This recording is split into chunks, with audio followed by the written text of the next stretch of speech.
America में corona virus से हलाकतों की तादाद 6 हो गई। अमेरिकी हुकाम के मुताबिक तमाम हलाकतें अमेरिकी शहर वाशिंगटन में हुई। अमेरिकी लेबॉर्ट्रियों में वैक्सीन की तैयारी जारी है। अमेरिका का तमाम एयरपोर्ट पर मुसाफिरों का स्क्रीनिंग का फैसला। अमेरिकी नायब सदर माइक पेंस कहते हैं कि उम्मीद है इस साल के आखिर में वैक्सीन दस्तयाब होगी।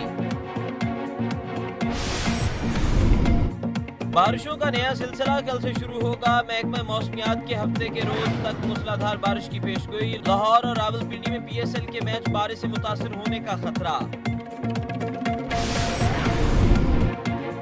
पाकिस्तान तहरीक इंसाफ के 3 MNAs नाअहल होंगे या नहीं। इस्लामाबाद हाईकोर्ट आज फैसला सुनाएगी। मलिका बुखारी, ताशबीन सफदर और कमल जोसेफ के खिलाफ पाकिस्तान मुस्लिम लीग नून ने दरख्वास्त दायर की थी।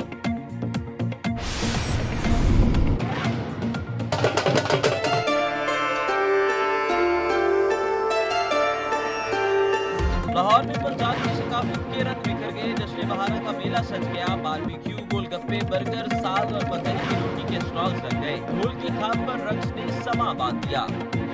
अगर आपने अभी तक हमारा चैनल सब्सक्राइब नहीं किया तो अभी सब्सक्राइब करें और बेल आइकॉन को क्लिक करके हमारी लेटेस्ट वीडियोस के बारे में अपडेट जानें।